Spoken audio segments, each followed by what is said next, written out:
विदूषक एतयोर यदि पितुर्निर्क्रोश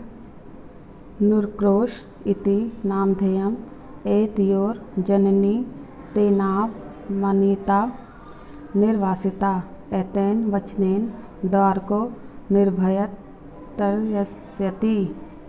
तो विदूषक कहते हैं यदि इनके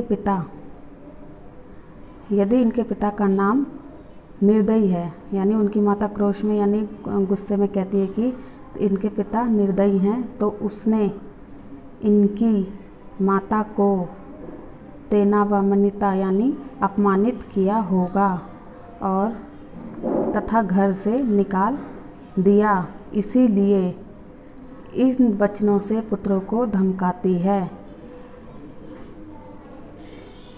रामा स्वागतम। अब राम कहता है, राम मन ही मन में सोचते, स्वागतम माने मन ही मन, धिंग मामेव भमूतम सा तपवासिनी मत्कृतेना अपराधेन स्वपयत्मेवं मनयुग भैर शर्रे निर्भय तस्य यति। तो राम मन ही मन में सोचते हैं इस प्रकार के मुझ व्यक्ति को धिक्कार है, क्योंकि उन्होंने भी सीता को निकाल दिया था, तो वो मन ही मन में सोचते हैं कि मुझ व्यक्ति को भी धिक्कार है कि तपस्विनी मुझ द्वारा किए गए अपराध से अपनी संतान को इस प्रकार क्रोधपूर्ण वचनों से फटकारती है। तो इसका ये मतलब है पूरी लाइन का कि जो तपस्विनी है वो अपने आप को, जो राम है वो अपने आप को सोचते हैं कि धिक्कार है मुझको कि मैंने भी कि जो तपस्विनी है जरूर ही इस प्रकार अपराध किया है, जो अपनी संतान को इतने क्रोध से इन वचनों से पुकारती है क्रूर करके। तो वो राम को इस चीज़ की बहुत ही ज़्यादा गिल्टी फील हो रही है। सबाष्प मावलोकयति, तो क्या होता है, इसका मतलब है पूरा आंसुओं के साथ देखता है। तो राम की आंखें भीग जाती हैं, ये सब सुनते हैं और सोचते हैं तो राम की आंखें भीग जाती हैं। राम अत्यधिक प्रवासो अयम दारुणश्च। राम कहते हैं अत्यधिक विशाल और क्रूर प्रवास है, यानी ये जो चीज़ें हैं, जो वन में रहने का जो भी फैसला है वो बहुत ही क्रूर है, यानी बहुत ही अच्छा नहीं है। विदूषक मावलोक्य जनानीतिकम, तो क्या कहते हैं, विदूषक को देखकर ओट करके, विदूषक को देखते हैं, किसी चीज़ के पीछे छुपकर देखते हैं और सुनते हैं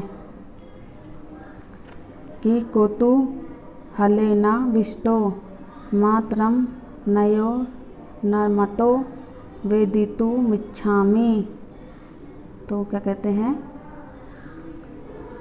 कि स्त्री के संबंध में टीका टिप्पणी करना कोई अच्छी बात नहीं है। ना युक्तम चा स्त्रीगत मनुयुक्तुम विशेष तस्तपोवने तत् को अत्रा भयायु पाया। तो इसमें राम पूरे कह रहे हैं कि मैं इनकी माता के नाम को ओट में छुप कर के कहते हैं विदूषक से कि मैं इनकी माता का नाम जानना चाहता हूँ और मैं इनके संबंध में भी जानना चाहता हूँ, और किसी स्त्री के संबंध में टीका टिप्पणी करना कोई विशेष उचित बात नहीं है, विशेषकर जो वन में रह रहा हो या वो यहाँ आकर रह रहा है। और इस प्रकार हम वन में किसी को कुछ नहीं कह सकते।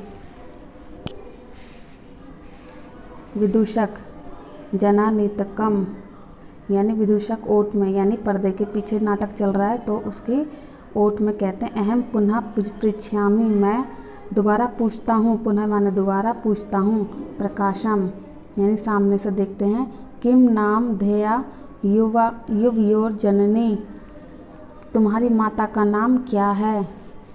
लव कहते हैं तस्या द्वय नामानि, उसके दो नाम हैं, विदूषक। कथ मिवा, क्या, विदूषक कहते हैं क्या है उसका नाम।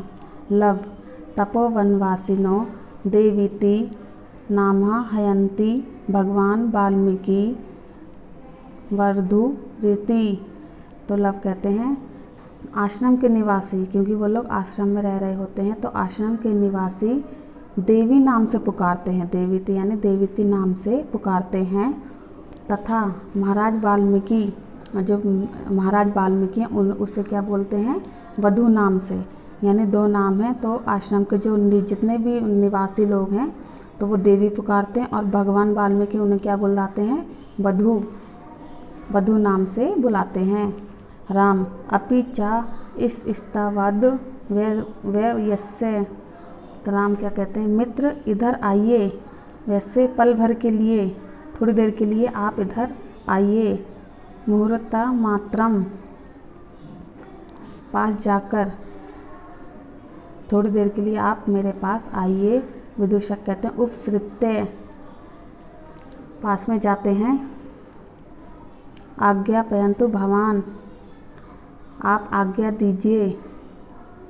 राम, अपि कुमार योन नयोर अस्माकं च सर्वथा समरूपः कुटुम्ब वृत्तांत। तो राम कहते हैं इन कुमारों का और हमारे कुटुंब का वृत्तांत एक समान है।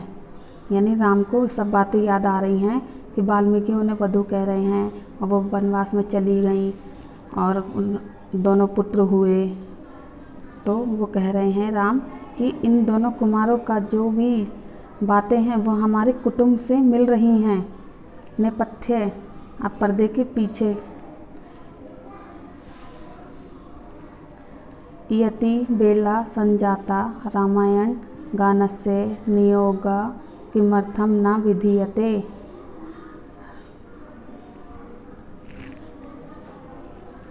वो राम कहते हैं कि और इतना समय हो गया, इन्होंने अभी तक रामायण गान क्यों नहीं सुनाया जिस विधि के लिए ये लोग इधर आए हैं। उभो, दोनों कहते हैं राजन उपाधया योदूतो अस्मान त्वरयति। दोनों कहते हैं राजन, गुरुजी का दूत शीघ्रता कर रहा है। राम, मयापि सम्मानीय एवं मुनि नियोग्य तथा ही। राम कह रहे हैं मुझे भी मुनि का कार्य का सम्मान करना चाहिए। तो फिर वो क्या कहते हैं, क्योंकि भवन्तो गायन्तो कविरपि पुराणो वृत निरिधा। आप दोनों इस कथा को गाने वाले हैं। भवन्तो गाया यानी आप दोनों इस कथा को गाने वाले हैं। और गिराम संदर्भो प्रथमा वर्तितो वसुमति। और पुराणों के अनुसार यानी पुरातन मुनि वाल्मीकि इस रचना के कवि हैं। तो पृथ्वी पर प्रथम बार अवतरित होने वाला स्फुट वाणी का काव्य है। तो यहाँ से यहाँ तक क्या मतलब है कि आप दोनों इस कथा को गाने वाले हैं, यानी तपस्वी पुरातन मुनि जो वाल्मीकि हैं इस कविता के रचनाकार हैं। उन्होंने इस रचना को लिखा है। और पृथ्वी पर प्रथम बार अवतरित होने वाला यानी इसको गाने के लिए स्फुट वाणी में यह एक काव्य है। कथा चेयम शालध्याम सरसिरुह नाभ्यास्य नियतम पुनाति श्रोतारम रम्यति च सो अयम परिकाराय। इसमें दोनों राम से आज्ञा लेकर जाना चाहते हैं, परंतु उपयुक्त श्लोक के माध्यम से उस रचना का सम्मान करते हैं। और यह सरस्वती का अवतार है, यानी उन्होंने गायन गाया और उसमें क्या करा, उन्होंने पूरी राम कथा पूरी सुनाई। तो वो क्या कहते हैं कि सभी सभासदों को बुलाइए, और सभी जितने भी राज्य में लोग हैं उन सबको बुलाओ और उनको ये गायन सुनाना है। अब इसका पूरा मतलब देखेंगे हम। मुझे भी मुनि कार्यों का सम्मान है और तपस्विनी आप दोनों इस कथा को गाने वाले हैं जो वाल्मीकि द्वारा लिखा गया है। पृथ्वी पर सबसे पहला वृत्तांत यानी काव्य है और इसकी कथा विष्णु से संबंधित है। इस प्रकार निश्चय ही यह संयोग श्रोता लोगों का पवित्र करता है, यानी ये लोगों के मन को पवित्र करते हैं और आनंदित करता है। अर्थात जो भगवान वाल्मीकि द्वारा निबद्ध पुराण पुरुष की कथा कुश लव द्वारा श्री राम को सुनाई जानी थी, उसी की सूचना देते हुए पर्दे से कुश और लव बिना समय नष्ट किए कर्तव्य का पालन करते हुए और वे गायन शुरू कर देते हैं। दोनों राम से आज्ञा लेकर जाना चाहते हैं। तभी श्री राम उपयुक्त श्लोक के माध्यम से उस रचना का सम्मान करते हैं और क्या कहते हैं, मित्र यह मनुष्यों में सरस्वती का अपूर्व अवतार है, यानी इन लोग के गले में सरस्वती का अवतार है। इसलिए मैं सहृदय लोगों को सुनाना चाहता हूँ, यानी सहृदय यानी सभी लोगों को जो हमारे जो राज्य में हैं और जितने भी सभासद हैं उनको बोला है कि उनको बुला के लाओ और लक्ष्मण को हमारे पास बुलाओ। मैं भी इन दोनों के अत्यधिक समय तक बैठने के कारण, यानी ये लोग इतनी देर से ये वृत्तांत सुना रहे हैं तो मैं भी बहुत थक गया हूँ और मैं बाहर जाना चाहता हूँ अपनी थकावट दूर करने के लिए। अब ये है वयस्क।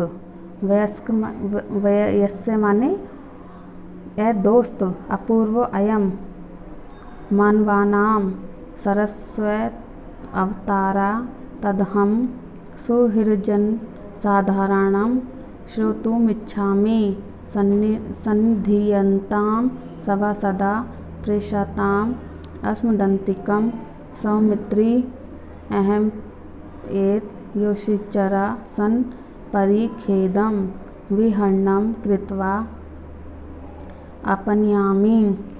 ए दोस्त, मनुष्यों में ये सरस्वती अद्वितीय है, अपूर्व पहले और अब मनुष्यों में ये सरस्वती अवतार के रूप में है।